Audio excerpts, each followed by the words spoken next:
கர்த்தருடைய பரிசுத்த நாமத்துக்கு மகிமை உண்டாவதாக. கர்த்தர் அடியேனையும் பிள்ளைகளையும் இதுவரைக்கும் பத்திரமாய் பாதுகாத்து வந்தார். அதுபோல் உங்களையும் எல்லாரையும் கர்த்தர் பாதுகாத்து வருகிறார். கர்த்தருக்கு ஸ்தோத்திரம். இன்னைக்கு நம்ம பார்க்க போகிறது பயப்படாதேன்னு வார்த்தை.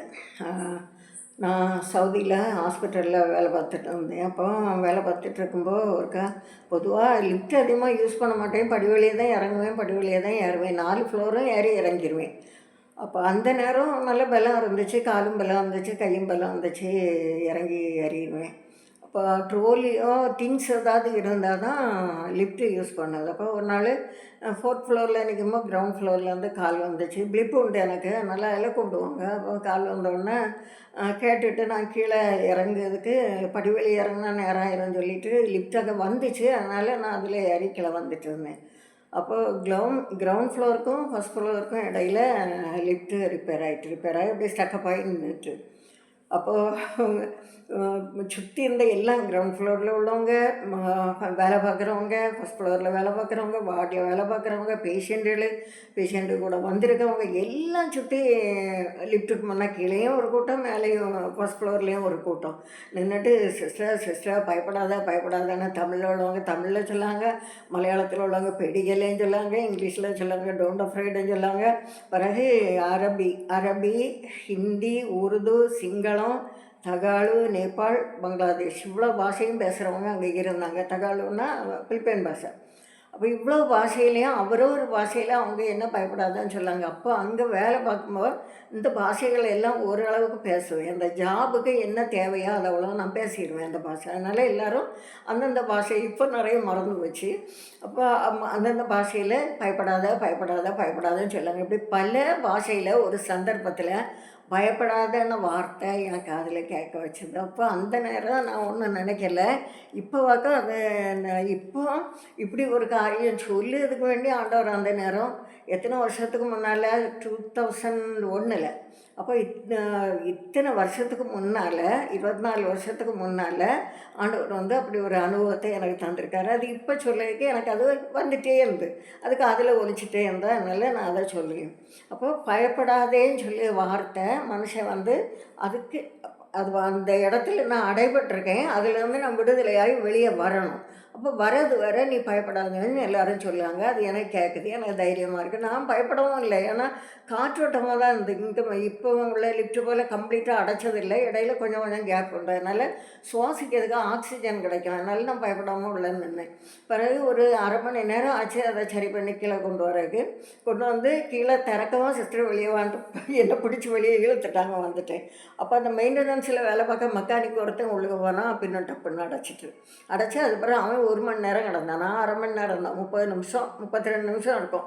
அதனால் அவ்வளோத்துக்குள்ளே என்னை வெளியே எடுத்துட்டாங்க. அவன் போய் ஒரு மணிக்கூர் ஆகிருக்கு. திருப்பி கஷ்டப்பட்டுருக்கான். அதுக்கு பிறகு நான் எனக்கு வேலையை பார்க்க போயிட்டு திருப்பி நான் லிஃப்ட் பக்கம் நிற்கல. அப்போ நமக்கு ஒரு பிரச்சனை வரும்போது அந்த இடத்துலேருந்து விடுதலையாகவும் அந்த இடத்துலேருந்து அந்த அந்த நிலைமையை விட்டு உயர்ந்த நிலைமைக்கு வரவும் சொல்லக்கூடிய வார்த்தை பயப்படாது. இப்போ சின்ன பிள்ளைகள் நடக்கும்போது நம்ம சொல்லுவோம் பயப்படாத, வா தாப்பனோ தாயோ அந்த பிள்ளைகளை நடக்க வச்சுட்டு வா பயப்படாத, நடக்கிற பிராயத்துக்கு வா பயப்படாதன்னு சொல்லி கூப்பிடுவாங்க. அதுக்கு தப்புன்னா 2 காலையும் தூக்கிட்டு அப்படியே அழகாக நடந்து வரும். அப்போ பழகும்போ ஒரு ஊஞ்சலில் ஆடும்போ பயப்படாதான்னு சொல்லுவாங்க. வேகம் மாட்டி விட்டுட்டு பயப்படாதான்னு சொல்லுவாங்க.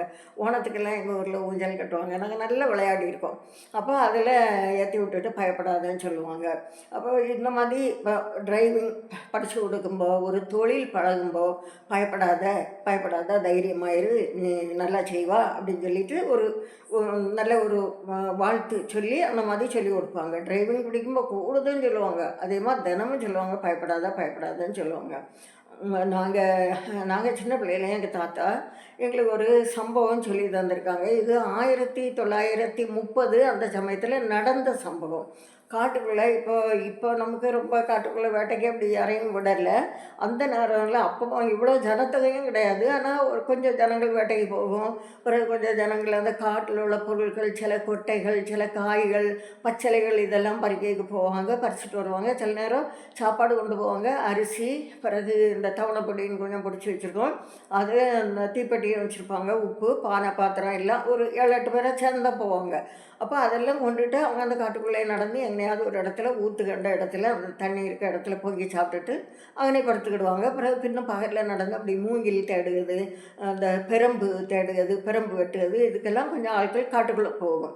அப்போ அதில் ஒரு குரூப் வந்து ஒரு 10 நாளாக அவங்க உள்ளுக்கு வழி தப்பி தடிகாரமோனத்துக்கு அந்த பக்கம் இப்போ அங்கே சின்ன சின்ன ஊர்கள் உண்டு, நிறைய ஜன நடமாட்டம். முந்தி அப்படி கிடையாது, ரொம்ப ஜனத்தொகை குறைவு. நாங்கள் சின்ன பிள்ளையிலே குறைவு.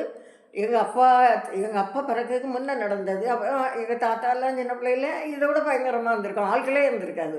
அப்போது இவங்க எல்லாம் காட்டுக்குள்ளே ஆமிட்டோடனே பயந்து பயந்து காட்டுக்குள்ளேயே நடந்துக்கிட்டு இருக்காங்க. அப்போ ஒரு குரூப்பு வேட்டைக்கு போகிறாங்க. அப்போ வேட்டைக்கு போகிறவங்க ஹெட்லைட் வச்சுருப்பாங்க. அந்த பேட்டரியெல்லாம் வயிற்றில் கட்டிட்டு அந்த லைட்டு மட்டும் இப்படி நெத்தியில் இருக்கும். அப்போ அதில் துப்பாக்கி வச்சு குறி பார்த்து அந்த லைட் அடிக்கிற இடத்துல கண்ணு தெரிஞ்சால் சுடுவாங்க நைட்டு. அப்போ கண்ணு வந்து மிளகாவுக்கு கண்ணு, பிறகு இந்த மானுக்கு கண்ணு, கூரான், முயல், அப்படி இந்த என்னென்ன மிருகம் அவங்க வேட்டையாடுவாங்களோ அந்த கண்ணுக்கு கேப்பை வச்சு இது என்ன மிருகம்னு கண்டுபிடிச்சிடுவாங்க, அவங்களுக்கு தெரியும்.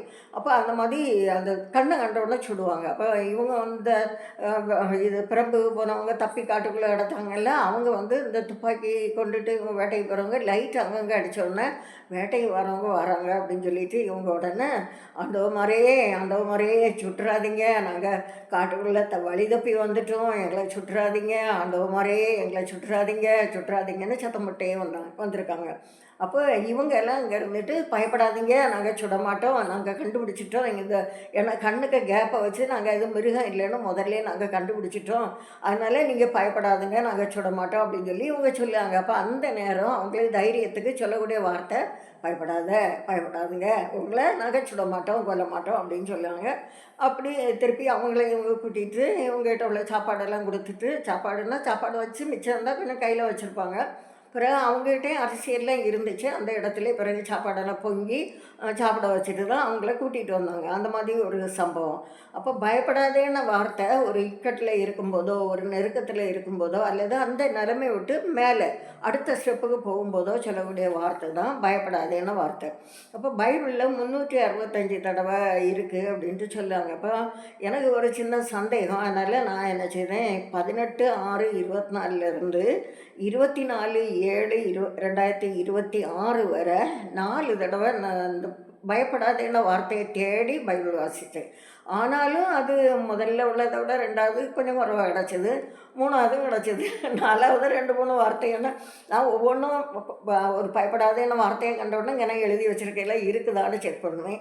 செக் பண்ணிவிட்டு அதில் இல்லைன்னு சொன்னால் உடனே அதை எழுதுறது, அந்த மாதிரி அப்படி வந்து எழுதி அந்த கண்டுபிடிச்சேன். அப்போ பயப்படாதேன்ன வார்த்தை சரியாக பயப்படாதேன்ன வார்த்தை 41 தடவை தான் இருக்குது.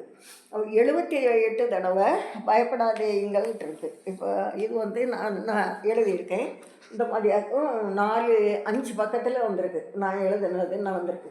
இதெல்லாம் எழுதியிருக்கேன்ல, இப்படி டேட்டும் போட்டு என்ன அதிகாரம் எங்கே இருக்குது அப்படின்னு சொல்லிட்டு அப்படி எழுதியிருப்பேன். இதில் வந்து பயப்படாதீங்கள்,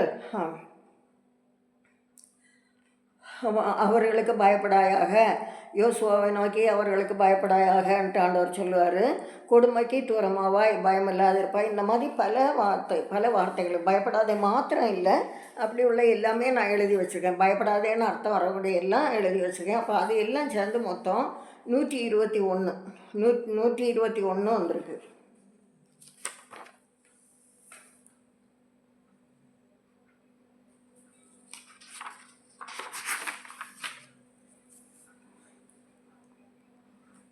நூற்றி 127. அதுவும் அந்த 6 வார்த்தையும் பயப்படாதேன்னு இல்லை, பயப்படுவீர்களாக, அவர்களுக்கு பயப்படாயாக, ஒவ்வொருத்தரும் மற்றவங்ககிட்ட சொல்லுவதும் ஆண்டவர் சொல்லுவதும் அந்த மாதிரி பல விதமாக பயப்படுகிறது என்ன, நீங்கள் அவர்களுக்கு பயப்படுகிறது என்ன, அந்த மாதிரியெல்லாம் வரும். இந்த மாதிரிப்பட்டையெல்லாம் நான் எழுதி வச்சுருக்கேன். அப்படி வச்சு தான் 127 வந்திருக்கு. அப்போது சரியாக பார்த்தா பயப்படாதீங்கள்னு வர்றதில் பயப்படாதேன்னு வார்த்தை வருது. அப்படி எடுத்து 78 வார்த்தை, 78 தான் பயப்படாதேன்னு பைபிளில் சரியாக இருக்குது. அப்போ பல தர வார்த்தைகளும் எல்லாம் சேர்ந்து 127 இருக்குது. இப்போ இன்றைக்கி அனுபவம் உள்ள ஊழியக்காரங்களும் பெரிய பெரிய பாஸ்டர்ன்னு சொல்லுவவங்களும் எல்லோரும் சொல்லுறது என்ன, 365 தடவை பைபிளில் பயப்படாதேன்னு வார்த்தை வருது அப்படின்னு சொல்கிறாங்க. ஆனால் ஆதியாகமம் 1 தேவன் ஒரு தடவை சொன்னால், ஆதியாகமம் 1 உதாரணம், தேவன் வந்து ஒரு தடவை சொன்னால் சொன்னது அப்படியே நடக்கும். அந்த வார்த்தைக்கு பல உண்டு. இப்போ ஆதாம் ஏவாள் பாவம் செய்த உடனேயும் அவங்கள என்ன செய்தார், தோட்டத்தை விட்டு துரத்தியே விட்டார். இனி நீங்கள் இங்கே வேண்டாம்னு சொல்லிட்டு. அப்படி அவர் ஸ்ட்ரிக்ட்டு. ஒரு வார்த்தையும் விலை உள்ள வார்த்தை தான். ஒரு தடவை பயப்படாதேன்னு சொன்னாலே முழுசுக்கும் நம்ம ஆயுசுக்கும் அது நமக்கு பலன் தரும். ஆதியாகமம் 1 தான் தேவன் ஒவ்வொன்றும் சொல்லுவார். வெளிச்சம் உண்டாக கிடவுது, வெட்டாந்தரை உண்டாக கிடவுது, இந்த சூரிய சந்திர நட்சத்திரங்கள் உண்டாக கிடவுது, மரஞ்செடி கொடிகள் உண்டாக கிடவுது, மிருகங்கள் பறவைகள் உண்டாக கிடவுது. இப்படி ஒவ்வொரு வார்த்தை ஒரு தடவை சொல்லவும் இதெல்லாம் உண்டாயிற்று. அப்படியே ஆண்டவர் செய்தார். அப்போது சில மனுஷர்களே சொல்லியிருக்காங்க, நான் ஒரு தடவை சொன்னால் 100 தடவை சொன்னது போல் அப்படின்னு சொல்லி சில மனுஷர்களே சொல்லியிருக்காங்க. இப்போ வெளிச்சம், ஆகாரம், கடல், சூரிய சக்தி, சந்திரன், நட்சத்திரங்கள், பறவைகள் இதெல்லாமே ஆண்டவர் ஒவ்வொரு தடவை சொல்லி அந்த வார்த்தையில் தான் இதெல்லாம் உருவாக்கினார். ஆதியாமத்தில் ஆபிரகாம், ஆகார், எலியா, சாரிபாத்து ஒரு உதவியிடம், கத்தடை தூதன், எலியாவிடம், எலிசா வேலைக்காரனிடம், இப்போ இவங்கெல்லாம் இதெல்லாம் பயப்படாதேன்னு சொல்கிறாங்க. அப்போ சகரியா, மரியாள் அவங்களுக்கு புதிய ஏற்பாட்டில் பயப்படாதேன்ட்டு வரும், பயப்படாதேன்னு வார்த்தை வரும். அப்போ இவங்ககிட்ட சிலர்கிட்ட கரெக்டாக பயப்படாதேன்னு சொல்லப்பட்டிருக்கு. அப்போ அடுத்த அடி எடுத்த வைக்க சொல்லப்பட்டது. அடுத்ததை உனக்கு இது மரியாள்கிட்ட பயப்படாதேன்னு சொன்னால் நீ கர்ப்பவதி ஆவாய். அப்போ இப்போ அவங்க கன்னிகையாக இருக்கிறாங்க. அப்போ நீ கர்ப்பவதி ஆவாய்னா அடுத்த ஸ்டேஜ், அதுக்கு நீ பயப்படாத அப்படின்னு சொல்லிட்டு ஆண்டவர் சொல்லுவார். அப்போ அநேக ஊழியர்கள்னு சொல்லுவாங்க, விளந்த வேதத்தில் 365 தடவை இருக்குதுன்னு சொல்லிட்டு. ஆனால் 365 தடவை பயப்படாதேன்னு வார்த்தை இல்லை.